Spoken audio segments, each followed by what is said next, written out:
I am well. It's Wednesday, and as the young cats call it, it's hump day. So happy hump day, happy Wednesday, happy middle of the week.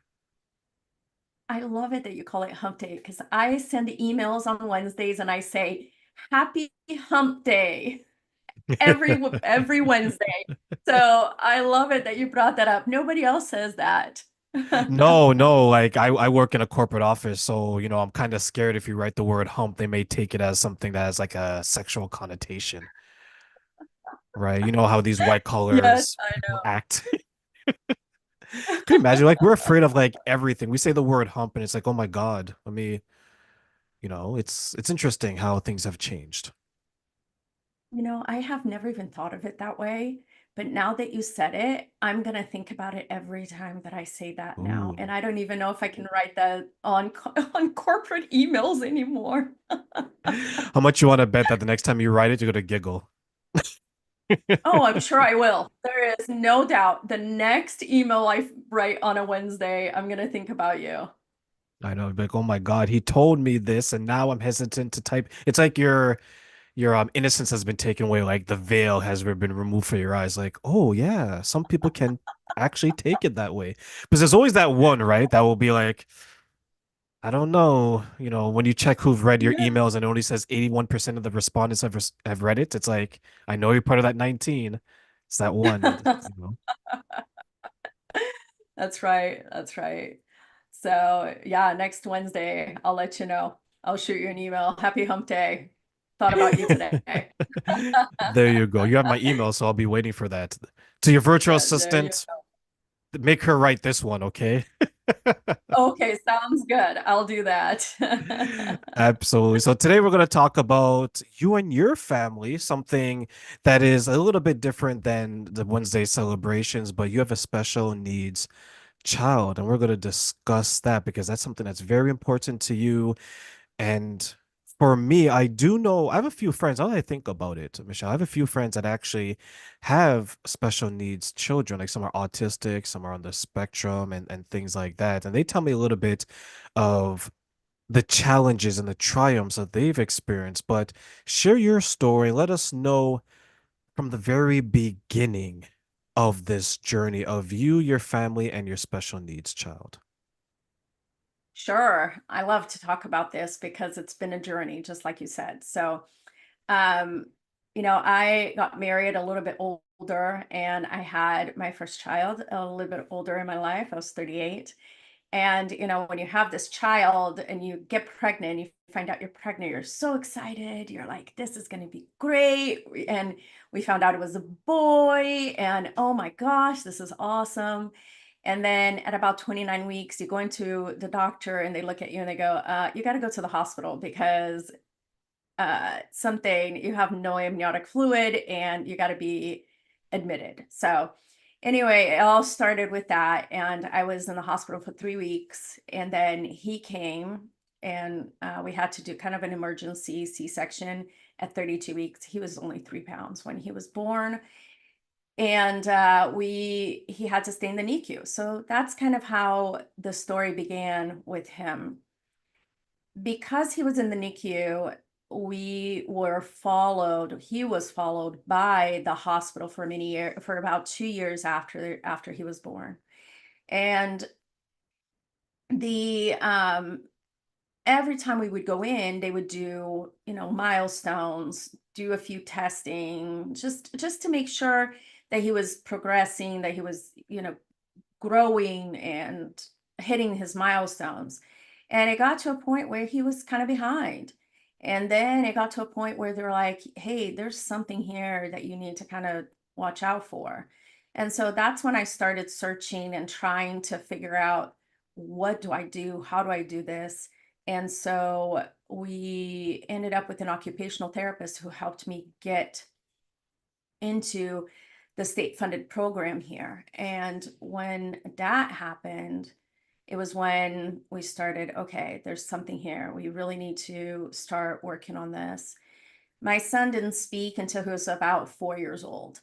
And we actually have a video of him the first time he said like independently a word, and his word was more. And so we have that on video, and it's probably one of my, my sweetest, like most cherished videos ever. And his first diagnosis was speech therapy. It was speech problem, and it was called childhood apraxive speech. And from there, it just kept adding. So he has ADHD, oh, he has this, or he has that. And then it just kept adding on, and we're kind of just putting band aids here and there. And when he was about, it was probably about 2 years ago, we were finally approved to do a genetic test, and we did that. And because we had done so many other testings before and everything was negative, I was expecting this call that was going to be, everything is negative. It's just what it is.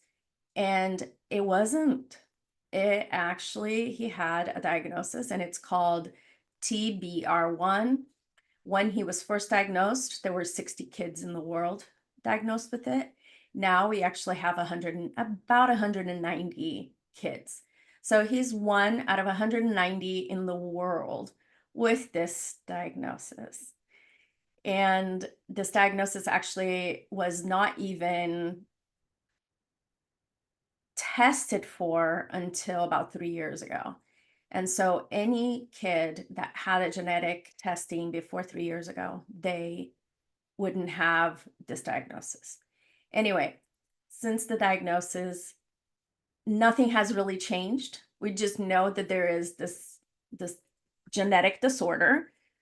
We continue to do the same therapies, we continue to do everything, and he's doing really well. He's 10. He speaks with, it's hard to understand him, but he's doing well. So this is kind of the story. This is how we ended up to talking about this, because I was telling you a little earlier, like I am finally at a point where I feel like, okay, I kind of have this a little bit. So I can probably help the people who have nothing.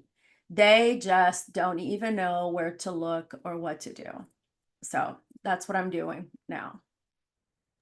So when you realized that this was going to be your journey, you and your family with your child, was it something that caught you off guard, or is it something that in a way you were maybe a little bit prepared for because you always wanted to be a parent and you kind of were in the state of mind that it doesn't matter what happens, I know that I'm going to make sure that my child is loved and I'm doing the best that I can. I think that there's a little bit of both. I think that when you find out you're pregnant, you kind of have these expectations, these things in your head, in your mind. I'm going to have this boy, he's going to grow up. My husband, I'm sure he was thinking he's going to be an NBA player or an NFL football player. That's what's going on through his head. And in my mind, I'm like, well, maybe he's going to be a doctor, he's going to be something. You kind of have those expectations for your child.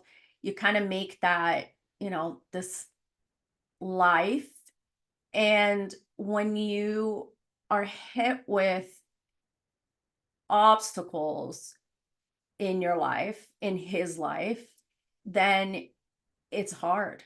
And that is probably one of the hardest things that I have ever had to do in my life, was to realign and reprogram what I thought life was going to be to what life has actually was actually happening, what was at the time.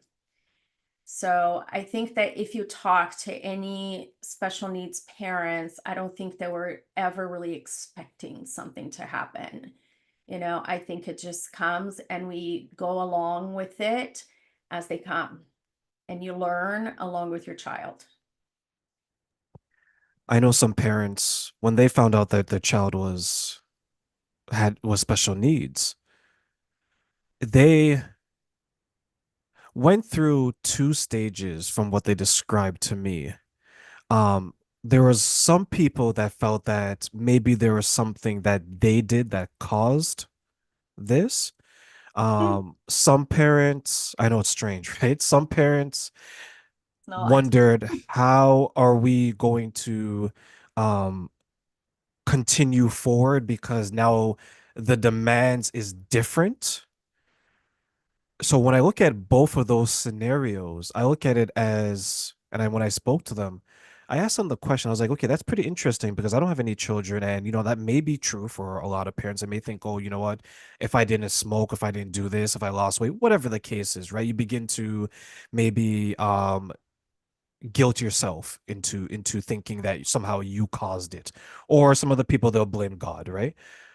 But in both Mhm. scenarios, when I've asked people, I said, don't you think this is a little bit of you projecting onto the child that just needs you in that moment? And it's, to me, on the outside looking, it's no different than you have a child that is quote unquote not special needs, or what some people call it, that was born healthy.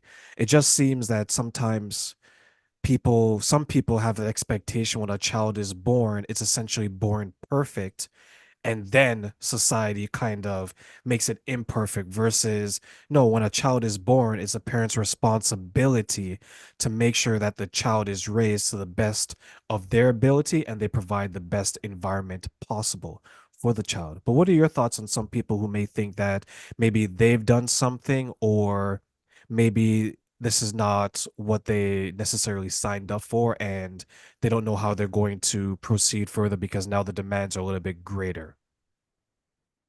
So first of all, for 8 years, I thought that my son had the issues that he had because I ate too much Taco Bell and drank too much Dr. Pepper while I was pregnant with him.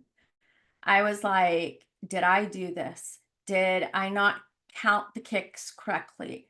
Could I have done anything differently to make sure that this didn't happen to him? And I lived with that for a long time. And I don't think that it's a choice of thinking those things. I think as a mother, you kind of have that, and it's normal to have those thoughts. But for us, for me, when I received that diagnosis, it was like, okay, I didn't do anything. It was when he was formed, his DNA had an issue, right? This little letter on his TBR1 was inverted. So for me, that was a huge stress relief, that a guilt was taken off of my back, right? Now, for parents that get are blessed with these children, and sometimes, and I'm going to tell you, it is a hard thing. It is hard, the amount of work and the amount of effort you need to put into their education, their therapies, the doctors that they're seeing, the bringing a team together. You lose yourself. You really do. And that is a problem that happens with, I'm sure, every single family that has a special needs child. I can understand where some of these parents just can't do it. I see that, and I can see how that would be something. And that's why you see a lot of grandparents actually raising some special needs kids. I've spoken to quite a few of them in the past little while, when I started kind of getting out there and people talking to me about special needs and complex kids, what I like to call them. And there are a lot of grandparents out there that are raising them because the parents just can't do it. And it's an unfortunate thing, but I think that everybody does what they can do, right? It's you can do what you can do with what you have at the time. So, And that's tough. That is tough. I think there's like this unwritten rule for all parents. Look, from me, the outside looking in, is that when a child is born, when you decide to create one, you will try your best. And there's some parents who their best unfortunately isn't good enough. And you hear all these stories, right? Like you hear people, children being born, and we're both old enough to remember, like, they would leave them at the fire station, they'd leave them by the garbage, they'd leave, all these different scary scenarios. And for someone like you and someone, a few of my friends who are discussing this now as we talk, they were products of they have special needs and they have different conditions. And every day they Mhm. talk very highly of their parents because their parents made a choice to continue forward and to be there. And when you say things like complex kids, and you praise them and you speak so highly of your situation, all the work that you've done, Michelle, when you work with these parents, these families, and you see these other kids, how much joy does it bring to you knowing that not only were you there for your own child, but you're there for the children, the families of other people as well? Mhm. I, I'm so sorry. Give me 1 second. You need to go. You need to go. That was my complex kid trying to get in. I'm so sorry about that. Like I this has not happened. I apologize. So, repeat that question. I'm sorry. I kind of got lost because he started screaming over there. He wanted to get in. So, No, no. So what I was saying was for you working with your child, working with your family, now that you're working with other families and their children and their dynamic, which may be similar to yours and may be different, how proud and how happy are you that you're playing a positive role in helping these families continue forward in their life? can I tell you that it's been like probably one of the funnest things I have done in so long. Like I've been working for the same company for 17 years, doing the same thing over and over again. And right now, I am having such a good time helping these parents because they need the help. They need the help. And everyone that and this is one of the things that I talk to the parents, right? Unless you are well, your child is not going to be well. And so I try to make sure, and that's one of the biggest points I make, you have to take care of yourself to be able to take care of a child. And when I can get the parent to even take just a couple of deep breaths during the day while they're going through everything that they're going through, just to take a little bit of time for them, it is like celebration time because and then it makes me happy. Hey, you took some deep breaths. Congratulations. That's amazing.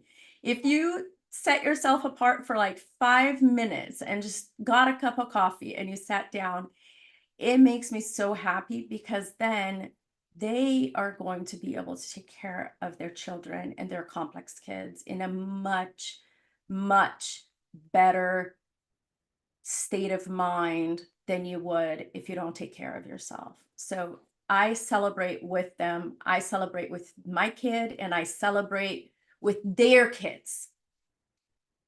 So let me ask you a question. I'm someone who doesn't have children, and hearing your story and people around me who I may not even know are going through something like this, right? Because sometimes it's something that you may keep to yourself, or sometimes you may share it.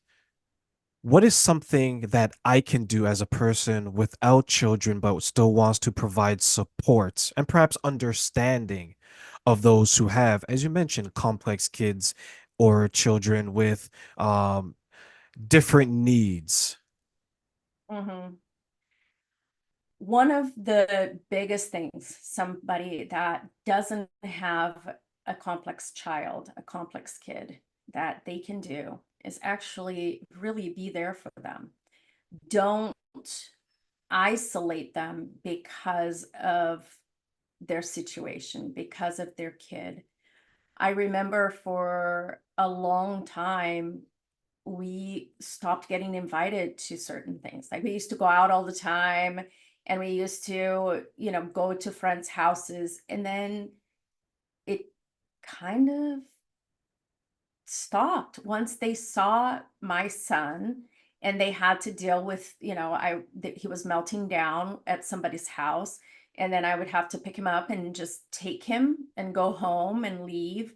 And the invitations kind of dwindled a little bit. And so as a person who have these friends, don't isolate them. Make sure that you include them and be understanding that, you know what, this is not, they're not doing this to you or against you or because they're not having fun at your party or they're not having fun with you. It's because it happens. It's a different lifestyle.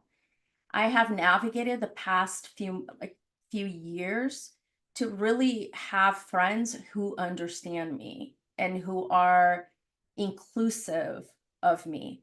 So for you and for the people who are listening that have these friends, include them. Don't isolate them. Understand that it's not because they are bad parents or because don't judge them because this is not what it's about. It's about they have a complex kid and they're trying to do the best that